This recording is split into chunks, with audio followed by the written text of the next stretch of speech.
Nokia वो company है जिससे आज तक बहुत से लोग वाकिफ हैं, लेकिन जिन लोगों ने नोकिया का उरूज देखा है वो आपको एक बहुत ही अलग स्टोरी बताएंगे कि उनके लिए ये फ़ोन और ये फ़ोन कितने ज़रूरी और ड्रीम हुआ करते थे। अपने उरूज पर नोकिया ने जो जो मार्केट में फ़ोन मुतारिफ करवाए वो एक से बढ़कर एक थे और नोकिया की एन सीरीज तो लगता था कि वक्त से बहुत ही आगे है।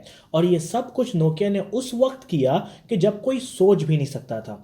तो ऐसा क्या हुआ कि इतना पावरफुल नोकिया जिसने इंडस्ट्री स्टैंडर्ड्स बनाए, उसके फ़ोन हमारे हाथों में आज नहीं है, बल्कि आज के दौर में तो लोग क्यू मोबाइल और माइक्रोमैक्स जैसी छोटी कंपनीज को भी नोकिया पर फोकियत देने को तैयार हैं। आज हम जानेंगे कि एक्चुअली नोकिया के साथ हुआ क्या। This is Gauhar Ali Rizvi and you are on my channel.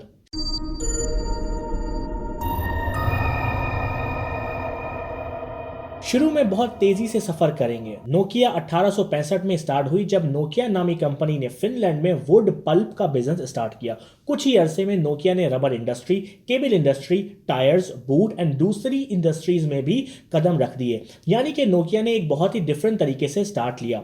हमने यही सेम बात सैमसंग वाली वीडियो में भी जानी जब सैमसंग ने ग्रोसरी बिजनेस से स्टार्ट लिया। Link in the description. Story short करते हुए हम 1960 से स्टार्ट करेंगे। कोल्ड वॉर उरूज पे थी। यूएसएसआर अपने न्यूक्लियर बॉम्ब टेस्ट कर रहा था और अमेरिका अपने बॉम्ब को, जिससे पूरी दुनिया में एक परेशानी की सी सूरत हाल थी और फिनलैंड इसको भांप रहा था। फिनलैंड की गवर्नमेंट ने प्लान बनाया कि उसको रेडियो एंड टेलीकम्युनिकेशन इंडस्ट्री में रिसर्च की जरूरत है मिलिट्री पर्पस के लिए, और ये कॉन्ट्रैक्ट एक छोटी सी कंपनी नोकिया को मिला और नोकिया ने वहां अपना लोहा मनवाया। लेकिन 1980 तक नोकिया ने इन्हीं टेलीकम्युनिकेशन की मास प्रोडक्शन शुरू कर दी। इस मास प्रोडक्शन से हुआ ये कि नोकिया ऐसी प्रोडक्ट बना सकता था कि जो कि साइज में छोटी थी, दूसरी कंपैटिबल प्रोडक्ट से ज़्यादा सस्ती थी, दूसरी कंपैटिबल प्रोडक्ट से ज़्यादा फीचर रखती थी, और 1985 तक नोकिया ने वो प्रोडक्ट दुनिया भर में बेचना भी शुरू कर दिया। लेट 80s में पहली बार नोकिया ने यूएसए की मार्केट को टैप किया। ये वो वक्त था कि जब लोगों की दिलचस्पी मोबाइल में बढ़ रही थी, और यही वक्त वो भी था कि लोगों के घरों में तार से जुड़े हुए फोन हुआ करते थे। पे फोन पर उन्हें कॉइन पर कॉइन डालकर बात करनी पड़ती थी। तो जाहिर सी ही बात है कि फोन को अब मूवेबल होना चाहिए था, यानी कि मोबाइल होना चाहिए था। इसलिए इसका नाम भी मोबाइल पड़ा। इंग्लिश में मोबाइल वर्ड का मतलब हरकत वाले का होता है। सो मोबाइल फोन मींस ऐसा फोन जो कि मूव किया जा सके। और यहां नोकिया को एक अपॉर्चुनिटी नजर आई। नोकिया की यही एक इंपॉर्टेंट बात थी कि वो किसी भी इंडस्ट्री में रिएक्ट करने के लिए बहुत तेज थे। यानी अगर अपॉर्चुनिटी देखी तो नोकिया फौरन से पहले उस पर काबू पाने की सलाहियत भी रखता था। और नोकिया ने रियलाइज किया कि फ्यूचर में लोगों को ऐसे फोन चाहिए जो कि मूव हो सके। और 1987 में नोकिया ने अपना पहला मोबाइल फोन मुतारिफ करवाया, मोबेरा सिटीमैन 900। इस फोन ने तो तहलका मचा के रख दिया, स्पेशली उस वक्त के इन्फ्लुएंशियल लोगों के हाथों में। जब यह फोन नजर आया तो आम आवाम में भी बहुत दिलचस्पी बढ़ गई। 1992 में नोकिया के सीईओ की सीट संभाली जॉर्मा ओलिला ने, और इस शख्स ने जो इकदामात उठाए वो नोकिया को उसके उरूज तक ले जाने वाले थे। उन्होंने सीईओ की सीट संभालने के बाद फैसला किया कि नोकिया अपने सारे दूसरे बिजनेस बंद कर देगा और सिर्फ मोबाइल फोन मैन्युफैक्चरिंग पर ही फोकस करेगा। और इस एक फैसले ने नोकिया को वो 15 साल दिए जिसके दौरान नोकिया ने बड़ी से बड़ी कंपनीज को धूल चटा दी। नोकिया कुछ लकी भी था। वो ऐसे कि 1990 की दहाई में ना इंस्टाग्राम था, ना फेसबुक, ना लोगों को सेल्फीज का जुनून था, और ना ही स्नैपचैट के फिल्टर्स का। तो नोकिया को सिर्फ और सिर्फ एक ही चीज पर फोकस करना था, वो थी कॉल्स। यानी कि नोकिया को ऐसे फोन्स बनाने थे जो कि सिर्फ कॉल का काम अच्छे से अंजाम दे सकें। नोकिया ने एक और झंडा गाड़ा 1992 में जब उसने एक न्यू फोन मुतारिफ करवाया, नोकिया 1011। ये अपने वक्त से बहुत ही आगे था। ये जीएसएम टेक्नोलॉजी को सपोर्ट करता था और डिजिटल था। इस फोन के बाद तो नोकिया को बहुत कुछ रियलाइज हुआ, और जो मैं कहने वाला हूं वो बहुत ही इंपॉर्टेंट है। नोकिया को इतनी जल्दी समझ आ गई कि मोबाइल इंडस्ट्री को हाथ में लेने की कुंजी है सॉफ्टवेयर। यस, 1992 में ही नोकिया को इस बात का अंदाजा हो गया था। वीडियो के आखिर में हम जानेंगे कि इस बात का क्या हुआ। नोकिया को पता था कि इस डिश की सीक्रेट रेसिपी सॉफ्टवेयर है, क्योंकि लोगों को सिंपल चीजें पसंद आती हैं जो आसानी से इस्तेमाल की जा सकें। इसी आइडिया के तहत 1994 में नोकिया ने 2110 फोन मुतारिफ करवाया। इस वक्त मोबाइल फोन मोटे भद्दे थे, जिनके ना डिस्प्ले प्रॉपर था और ना ही हैंडल करना, बड़ी बैटरी के साथ भारी हुआ करते थे। और नोकिया ने ऐसे वक्त में स्लिक, स्लिम, फोन मुतारफ करवाया जिसकी उस वक्त के हिसाब से एक बड़ी डिजिटल स्क्रीन थी और सॉफ्टवेयर उसका बहुत ही इजी टू यूज था। इस फोन में टेक्स्ट बुक यानी कि कॉन्टैक्ट लिस्ट का ऑप्शन था, मिस्ड कॉल को चेक करने का ऑप्शन था और यह पहला फोन था जो कि एसएमएस भेज और वसूल कर सकता था। और अभी तो नोकिया सिर्फ शुरुआत ही कर रहा था। मैंने आपको पहले बताया कि नोकिया को समझ आ गई थी रेसिपी, तो नोकिया ऑलरेडी एक्शन ले रहा था और नोकिया ने 1996 में नोकिया 9000 द कम्युनिकेटर मुतारफ करवाया। इस मोबाइल से आप web browsing, emails, fax use कर सकते थे और यही नहीं बल्कि वर्ड डॉक्यूमेंट प्रोसेसर और स्प्रेडशीट भी आप यूज कर सकते थे। फुल क्वालिटी कीबोर्ड के साथ इस फोन को तो तबाही मचा देनी चाहिए थी, लेकिन प्रॉब्लम सिर्फ यही थी कि यह फोन अपने वक्त से बहुत ही पहले मुतारफ करवा दिया गया। लोग ब्राउजर नहीं चाहते थे, लोगों को छोटी स्क्रीन पर वर्ड डॉक्यूमेंट एंड ईमेल्स को यूज नहीं करना चाहते थे। आई नो कि आपको यह बात बहुत शायद अजीब लगे, लेकिन उसकी बहुत बड़ी वजह इंटरनेट का स्लो होना भी था। 1996 में इंटरनेट की स्पीड हमें कंप्यूटर में अच्छी नहीं मिलती थी, ये तो मोबाइल था। $800 की प्राइस वाला फोन लोगों को बहुत महंगा भी लगा, लेकिन नोकिया को इससे कोई फर्क नहीं पड़ता था। नोकिया तो बस एक से बढ़कर एक मोबाइल फोन मार्केट में फेंक रहा था। 1997 में नोकिया ने 6110 रिलीज किया। यह वो पहला मोबाइल फोन था कि जिसमें पहली बार स्नेक गेम को मुतारफ करवाया गया। सवाल, क्या आपका पहला मोबाइल फोन नोकिया कंपनी का था और अगर था तो कौन सा? मैंने पहले भी बताया कि नोकिया को सॉफ्टवेयर की रेसिपी का अच्छे से अंदाजा था, तो नोकिया ने एक मोबाइल सॉफ्टवेयर बनाने वाली कंपनी को खरीदा जिसका नाम था सिम्बियन। और यहां एक और कमाल की बात यह थी कि सिम्बियन सिर्फ नोकिया में ही यूज नहीं होना था बल्कि मोटोरोला, एरिक्सन, एलजी में भी यूज होना था, जैसे कि आज के दौर में हम एंड्रॉइड को यूज करते हैं। मैं तो ये सब पढ़ के बहुत ही हैरान हुआ। और यहां थोड़ा सा चेंज आया। सिम्बियन ने अपने दो वर्जन्स बना लिए। एक वो वर्जन था जो कि Nokia, Samsung and LG phone use करने लगे और second version Motorola and Ericsson use करने लगे। आई थिंक यहां सिम्बियन से गलती हुई। शायद बेहतर था कि एक ही वर्जन रखते सब डिवाइसेस के लिए। और आपको वीडियो के आखिर तक पता लगेगा कि सिम्बियन एक बहुत ही बड़ा फैक्टर था नोकिया के डाउनफॉल में। हम इसको आखिर में डिस्कस करेंगे। 1999 में नोकिया का 3210 मार्केट में आया। यह कलरफुल सेट था, टीनेजर्स, लड़कों और लड़कियों को बहुत ही भाया, क्योंकि अभी तक फोन सिर्फ घर के बड़े जैसे माँ बाप, बिजनेसमैन के लिए ही समझे जाते थे।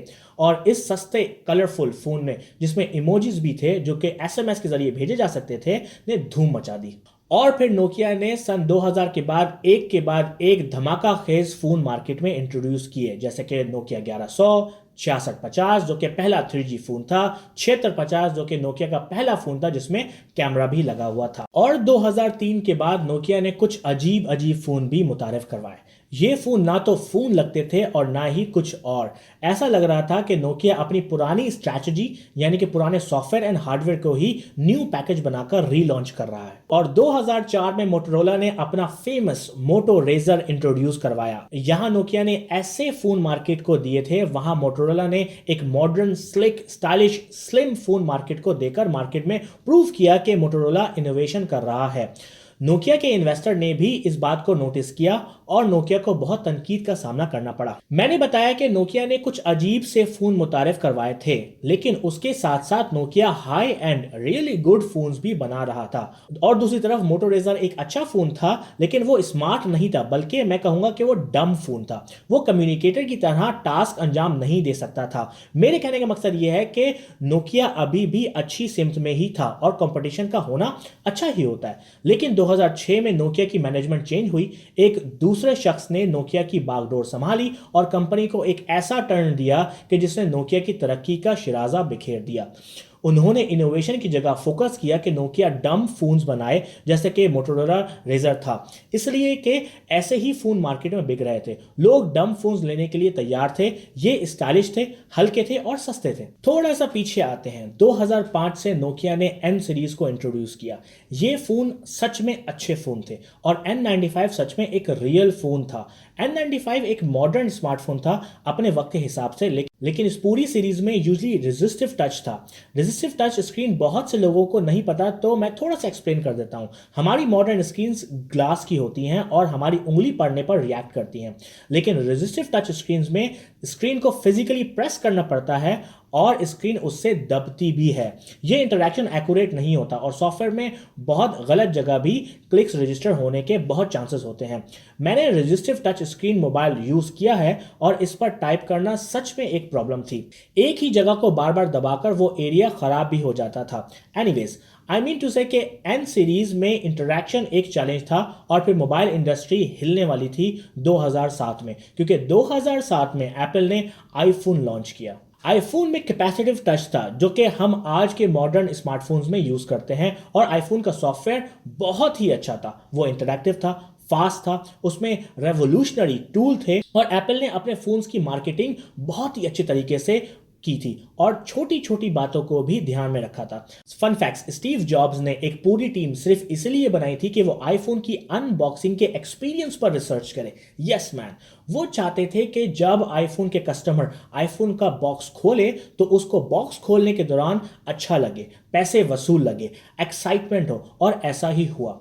आईफोन के बाद अचानक N95 एक अजीब सा फोन लगने लगा और 2008 में गूगल भी इस स्मार्टफोन गेम में कूद गया। उसने अपना पहला एंड्रॉइड फोन इंट्रोड्यूस किया HTC की पार्टनरशिप के साथ। नोकिया ने इसके रिस्पांस में 5800 रिलीज किया जो कि फुल टच स्क्रीन था स्टाइलस के साथ, लेकिन नाकिदीन ने इसे बहुत तनकीद का निशाना बनाया क्योंकि ये फोन सॉफ्टवेयर इंप्लीमेंटेशन में पीछे था। इसके बावजूद भी नोकिया 5800 एक हिट फोन था क्योंकि नोकिया की ब्रांड लॉयल्टी बहुत ही अच्छी थी। लेकिन एटलीस्ट नोकिया को समझ आ गई थी कि कंपटीशन टफ हो रहा है और नोकिया जवाब भी दे रहा था। आई नो देर आए लेकिन दुरुस्त ही आ रहे थे, तो पहुंचे क्यों नहीं। नाउ जो मैं आपको बताने वाला हूं वो आपको अजीब लगे शायद। आईफोन के रिलीज होने के बावजूद भी नोकिया के इंजीनियर्स को लगता था कि आईफोन को मैन्युफैक्चर करना बहुत महंगा पड़ेगा। आईफोन 2G नेटवर्क पे काम करता है और हम ऑलरेडी 3G टेक्नोलॉजी पर हैं, तो आईफोन कभी हमसे आगे नहीं जा पाएगा। और आप इस बात पर हंसेंगे कि एक इंजीनियर ने कहा कि नोकिया को फेंक कर देखें और आईफोन को फेंक कर देखें, नोकिया क्लियरली ड्रॉप टेस्ट पे जीत जाता है। आई नो कि ये आपको फनी लगा होगा, लेकिन उस वक्त ज्यादातर फोन ऐसे ही हुआ करते थे। लेकिन आईफोन तो ऐसे बिकना शुरू हुआ जैसे कि गरम गरम जलेबियां और समोसे बिकते हैं। और 2008 में नोकिया को अंदाजा हुआ कि उन्हें जिसकी जरूरत है वो है एक ऐसे ऑपरेटिंग सिस्टम की, यानी कि ओएस की, जो कि आईफोन के ओएस की तरह स्लिक एंड फास्ट हो। तो नोकिया ने 2 डिवीजन बनाए। एक डिवीजन को कहा कि सिम्बियन को इंप्रूव किया जाए और आईफोन के ओएस के लेवल तक लाया जाए, और सेकंड डिवीजन को कहा कि एक कंप्लीटली न्यू ओएस बनाया जाए शुरू से। और यहां शुरुआत हुई एक अंदरूनी लड़ाई की।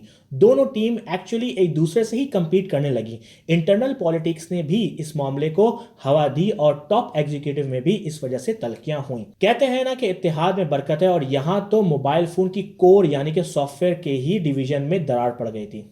क्वालकॉम कंपनी के सीईओ पॉल जेकब, जो कि 2008 में ऑलरेडी नोकिया के साथ काम कर रहे थे, ने बताया कि नोकिया बहुत स्लो था कोर्स ऑफ वर्क में। उन्होंने कहा कि जब जब हम उन्हें अप्रोच करते थे कि देखें हमें लगता है कि ये एक अच्छी अपॉर्चुनिटी है और हमें आज रिएक्ट करना चाहिए, वहां नोकिया कभी कभी 6 से 9 महीने उस अपॉर्चुनिटी को एनालाइज करने में ही लगा देता था, कि जब तक अपॉर्चुनिटी जा भी चुकी होती थी। इस सॉफ्टवेयर के रेडी ना होने के प्रॉब्लम को एंड्रॉइड की पार्टनरशिप की वजह से अवॉइड किया जा सकता था कि नोकिया अपने एंड्रॉइड फोन मुतारिफ करवा देता, तो शायद आज सैमसंग की जगह नोकिया मौजूद होता। लेकिन इस आइडिया को नोकिया के स्मार्टफोन के मैनेजमेंट के एसी वेंजोकी ने रद्द करते हुए कहा कि नोकिया का एंड्रॉइड को वक्ती तौर पर इस्तेमाल करना ऐसा है कि आप सख्त सर्दी में गर्मी हासिल करने के लिए अपने ही पैंट में पेशाब कर दें। 2010 में मैनेजमेंट फिर चेंज हुई और स्टीफन एलॉप ने एज अ सीईओ ज्वाइन किया। स्टीफन एलॉप के बारे में बताता चलूं कि 2005 में वो मैक्रोमीडिया कंपनी से मुंसलिक थे और उनकी मैनेजमेंट में होने के दौरान मैक्रोमीडिया को एडोबी ने खरीदा और 2008 से 2010 तक वो माइक्रोसॉफ्ट के साथ काम कर रहे थे।